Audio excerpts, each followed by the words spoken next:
The 1960s song Up on the Roof is all about a blue-collar worker who, having had their fill of modern life for the day, has climbed to the top of his building and is letting the world dance beneath him and the sky dance above him. It's a really poignant metaphor for when everything gets a bit too heavy in the real world. Just escaping to the roof to allow a bit of distance, to allow a bit of escapism and let the mind fog clear with a beautiful, happy distraction. Plus, the last time there was a wrestling match on the roof, the Big Show drove a monster truck and nearly died. This is Money in the Bank 2020 Graded.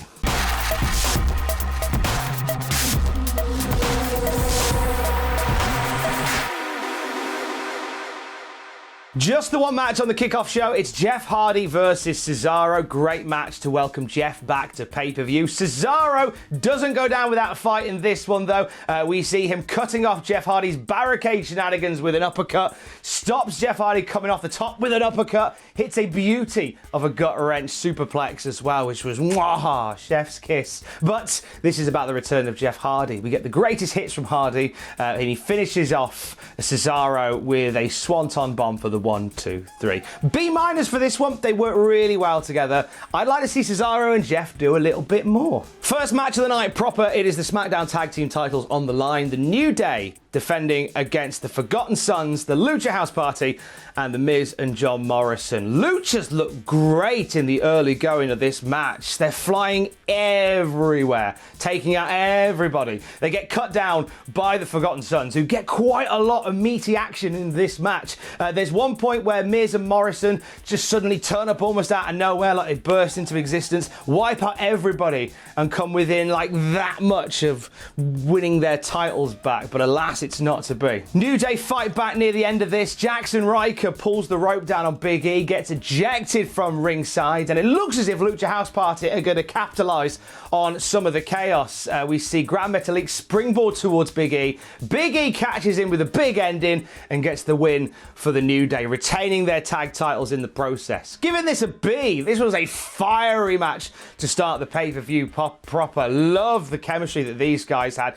Top marks the Lucha House Party, right? I know I've given them a bit of stick. Quite a few people are giving them some stick, but I thought they looked really good tonight. Forgotten Sons carried themselves really well in this as well. New Day, Miz and Morrison, as always, solid. We hear from Lacey Evans, who's going to win the women's Money in the Bank briefcase later. We hear from Drew McinTyre, who is going to break Seth Rollins' jaw with a claymore and do everybody a favour. And then we are back to the ring for R-Truth, who wraps his socks off here. R-Truth continuing to get the crowd to chant "What's up" with him, despite the fact there's no one there. It's very on brand for R-Truth, that. It's R-Truth versus MVP because of reasons. At least it's meant to be. They're having a bit of back and forth in the ring on the microphone. Then Bobby Lashley comes out, tells MVP he's got the night off, and it becomes Bobby Lashley versus R-Truth. If this leads to us getting MVP and Bobby Lashley as a duo, like they were in Impact Wrestling a few years back,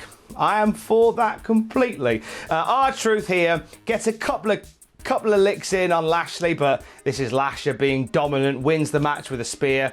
1, 2, 3. Bobby Lashley gets the big win over R-Truth in a match that nobody knew, wanted, or asked for. There it is. It's a C. It's fine. It did a job. It's fine. It's not terrible. It's fine. Let's get a C. I hope you have your tickets, because the Tamina train is pulling into the station. Tamina versus Bayley for the SmackDown Women's Championship right now. Tamina is dominant over Bayley until Bayley manages to get a low kick in that changes the tide of the match. She then works over the leg of Tamina for quite some time. A beauty of a spot in this, actually, where we see Tamina go for a super kick and Bayley turns it into a knee bar in midair. That was really nice. Bayley swaggering around ringside, knowing that she's got Tamina beat late into this match, has a little drink of water, throws some water at Tamina, but the water just makes Tamina meaner. Tamina's up, battering Bayley, throws her against the barricade, throws her over the announce table. Big Samoan drop. New champion all aboard? No. Here's Sasha climbing into the ring. Looks like she's going to break the cover, but Tamina sees her, and Tamina just glares a hole through her, chases her around the ring, and eventually goes once again for a Samoa drop on Bayley, but Bayley's had time to recover. Crucifix roll up for the 1-2-3. Bayley retains her title. After the match, Sasha and Bayley just give Tamina another little kick in, just to be sure. And they go off. They are still friends for now. C+ this was. It was really good. Nothing higher than really good. It's probably Tamina's best singles outing, and that's high praise. It was. It was a simple match. It was played well. It was good. It could have. What could have made it better? Let me know in the comments what could have made it better, because I can't think of anything right now. But it was really good. I'm going to give it a C+. Seth Rollins reminds us that him winning the WWE Championship tonight is for the greater good. The greater good. And then it is time for the Universal title to be decided. Braun Strowman defending against Bray Wyatt. I think we were all expecting The Fiend, weren't we? A little bit, maybe. I certainly was. But no, we get Bray Wyatt instead. It kind of makes sense in the narrative that it's Bray Wyatt. It's Bray getting adorably battered for the first part of this match.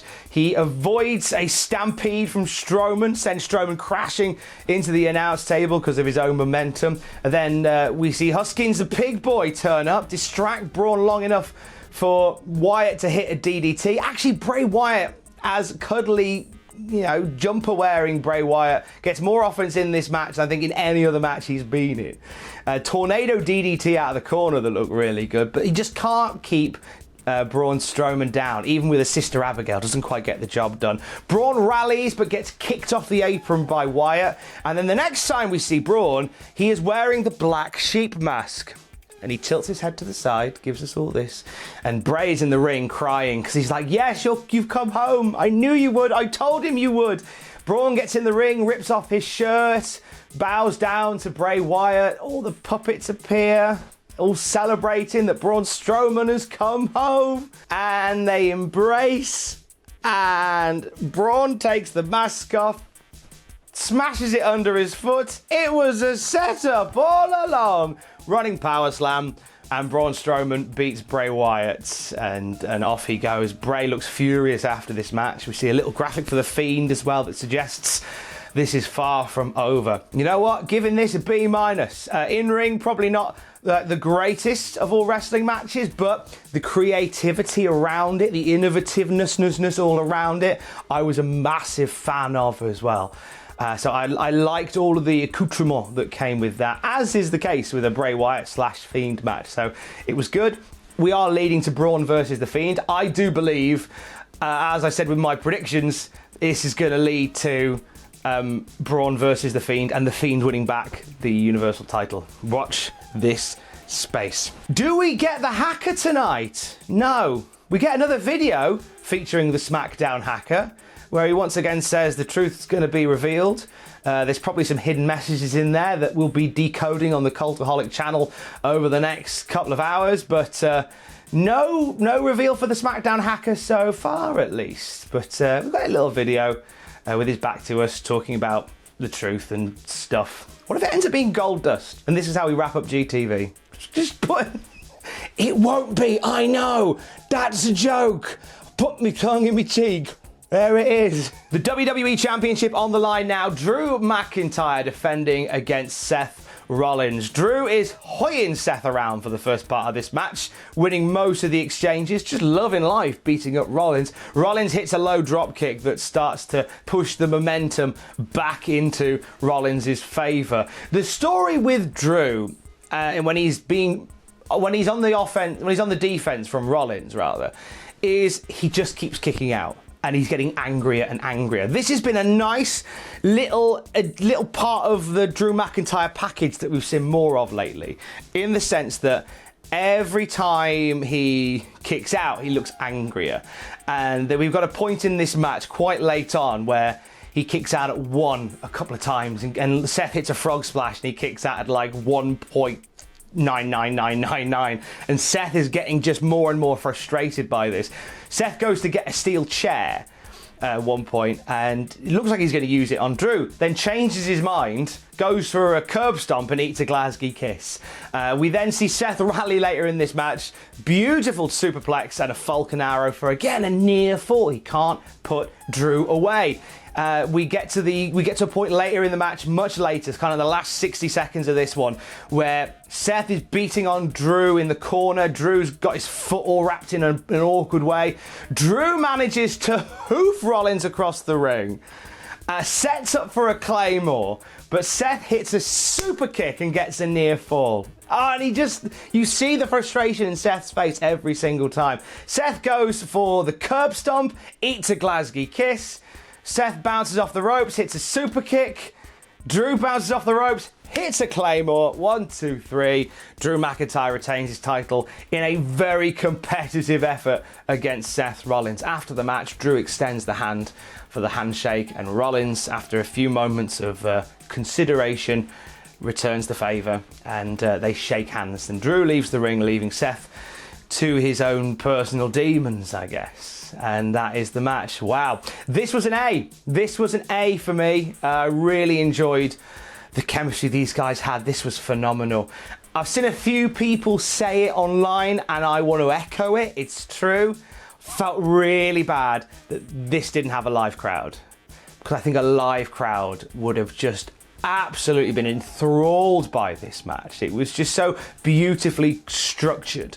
And that's the one thing I'm really gutted about with Drew's title reign. I've talked about this a couple of times in a couple of videos. Like, he's doing such great work, and there's no live crowd popping for it. For now, that will change. But solid work by these two. Best match of the night so far. We hear from R-Truth. He's proud of his victory over MVP earlier. Yeah. You with me, aren't you? Yeah. Okay, cool. And then he says he's coming after Tom Brady. He wants his 24/7, 7-Eleven, yada, yada, yada championship back. R-Truth had a photo of himself with the championship. I'm surprised nobody has done that meme yet with Wolverine stroking the picture. R-Truth coming for the 24/7 title. We may see some NFL crossover very soon. And so we come to the main event. I want to point out at this moment that the pay-per-view has been less than 2 hours, and it's time for the main event. This is on course of being the shortest WWE pay-per-view in about 3 million years, which I'm fine with, absolutely fine with. It is the men's and women's Money in the Bank match. Climb the corporate ladder, risk is worth the reward, etc, etc, etc. The men start in the gym. The women start in the foyer near the lift. The women's match starts quickly with Asuka, who was positioned on top of the lift doors, does a crossbody and wipes out all the competitors, jumps in the lift, and she's away. Good stuff. Then the men are fighting in the gym. We see Baron Corbin throw a dumbbell and it ends up smashing a window, and you just see this look of shock on the face of Baron Corbin. So if this leads to Baron Corbin having 13 years of bad luck, or is it 7 years, having some years of bad luck, then I'm fine with it, completely fine with it. AJ gets a dumbbell dropped on him as well by Otis, so he's stuck in the gym as all the other guys leg it down the corridor. We get our first cameo of the night as we see Brother Love coming out of one of the cubicles, washing his hands. Clearly had something to wrestle with in the gents just now. There's a lot of these coming up, these cameos. Stick with me. Back to the women's Money in the Bank ladder match, and Nia Jax and Shayna Baszler are clattering each other in a conference room. Dana Brooke wipes out Nia Jax from behind, and she climbs onto the conference room table and grabs a replica Money in the Bank briefcase, celebrating like she's won the thing. And then Stephanie McMahon appears, presumably walking past the room and not at her own house with footage added in. Steph reminds Dana that actually isn't the briefcase she needs. The one she needs is on the roof. This distraction allows Carmella to crack Dana with a photo frame, and shortly after this, Lacey cracks Carmella with the women's right. This match is ridiculous, and I love it, and it only gets more so. AJ Styles is finally out of the gym, and he's looking for Rey Mysterio. He stumbles across a room that has mood lighting and a casket in it, and he has flashbacks to his Boneyard match against The Undertaker. Aleister Black appears, throws him into the room, and shuts the door. What happens here? We do not know. Nor is it ever referenced again. We see this wrestling ring-shaped foyer area where the guys start fighting for a little bit, and we see somebody dressed as Doink the Clown there as well. You probably know who that was. I didn't recognise them myself, but I'm sure you'll tell me in the comments. And then we come to Paul Heyman, sat at the buffet table. If you're just joining in the review now, yeah, you're as lost as most. Paul Heyman sat at a buffet table, and then all the competitors from both Money in the Bank matches congregate at this buffet table. Otis shouts food fight and hoys a whole tray of food at Paul Heyman. Expect Otis Lesnar coming up on SmackDown very soon because of this. And then it just becomes a food fight. In amongst it, we see Shayna Baszler with the clutch on Rey Mysterio. Wipes him out for a little bit. Nia Jax puts Carmella through the table where all the buffet food is held. Everybody else legs it off to go and continue to pursue to the top of Death Mountain. We have a little moment between Otis and Nia Jax. Genuinely thought they might start fighting, but they didn't. Nia goes one way, Otis goes towards the canteen where he bumps into John Laurinaitis, who is on a little scooter. Gives us the people power bit.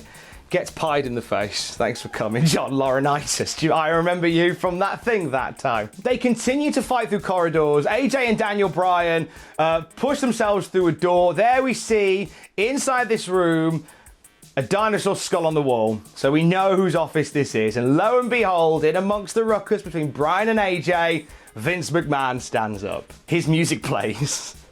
Oh, incidentally, all the music playing throughout this, all the diegetic or non-diegetic music that's playing throughout this, love it. Just adds to the cinematic experience for me.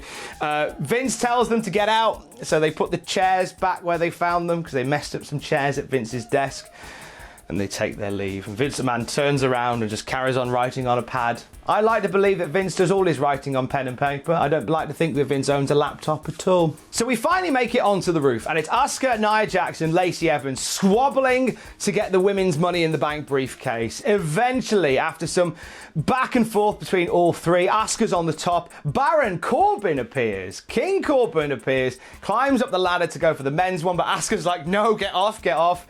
Asuka knocks Corbin down, then grabs the women's briefcase. Asuka has won the women's Money in the Bank. This was deserved, to be fair. Like, Asuka was a highlight through most of this match. There were bits throughout this where she really shone. The opening bit in particular was one.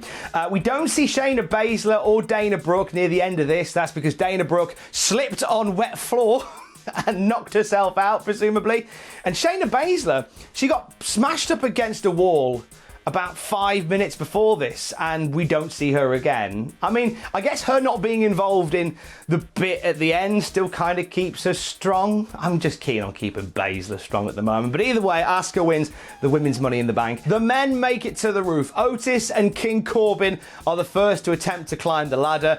Ray, Black, and AJ all descend upon this as well. Everybody's fighting at this point. King Corbin has had enough of all this, and King Corbin commits 2 acts of murder. King Corbin throws Rey Mysterio off the roof and then throws Aleister Black off the roof. Wow. Just killed 2 guys. Corbin climbs the ladder. AJ Styles is up there as well. It comes down to these 2 fighting for it. They unhook the briefcase, but neither man have ownership of the briefcase. Elias appears, a wild Elias appears, out of a Pokeball, presumably, cracks King Corbin with the guitar, revenge for previous shenanigans. AJ then has the briefcase for a split second, but he fumbles with it, he drops it, and it's caught by Otis. Otis wins the Money in the Bank men's match. Otis holds the briefcase as the show goes off the air, screaming, "Mandy did it! Yeah, Money in the Bank!" Otis wins the men's Money in the Bank match. After 30 odd minutes of beautiful stupidity. Giving this match an A+. I'm sorry, you have no right to be grumpy about that if you are. This match has really divided people. And the moment this match finished, I had people that I was celebrating with on Twitter, and I had people block me on Twitter for celebrating it. That's how divisive this was. But you know what? We all made our mind up on this match days ago. When we knew that it was going to be 2 multi-person matches at the same time, basically a mini version of Die Hard with a wrestling match at the end, we all knew how we felt about it. Either, oh my days, this sounds amazing, or, oh God, this sounds awful, wrestling is dead, Luthez is spinning. So we knew how we felt about it before we started. So if you knew you were going to be angry about it and you still watched it, that's on you. If you know what kind of stupid idiot I am and that I was going to fall in love with this kind of spectacle. If you're angry that I gave this an A+, knowing the kind of reviews that I do, that's kind of on you as well. Every opinion is the right opinion. Like, I think, I don't think there's any right way to consume wrestling at all.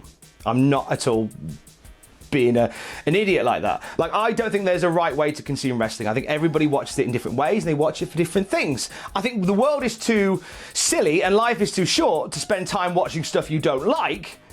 So if this isn't your cup of tea, totally get it. I totally get it. There's billions of hours of other stuff that is. And that's the amazing thing. If this was your cup of tea, let's revel in it together, shall we? Shall we? Shall we? It was nonsense. It was well filmed, to be fair. It was full of character. It was full of life. It was full of fun cameos. And with regards to Otis winning the whole thing, I didn't call it. He was probably the bottom of my list, to be perfectly honest, in winning this match. Not out of any hate for Otis, just didn't feel like this would be his match, didn't feel like this would be his win, but here we are, it certainly was. And I don't know if this is going to lead to anything major. What I do know is, having had enough of the modern world, I've enjoyed watching a blue-collar guy climb to the top of the building for a little bit of escapism. That's what it's all about, innit? A+ for me for this match. And Money in the Bank for me was a B. I enjoyed it. I thought the stuff from the Performance Center, the matches there were good to great. I thought that the main event was wonderful nonsense. Wasn't upset with this show. And it was less than 3 hours. Just think on this. Like, last year, our big issue with wrestling was how wrestling shows were like 7 hours long at a time. I can't complain about a pay-per-view that's shorter than Raw.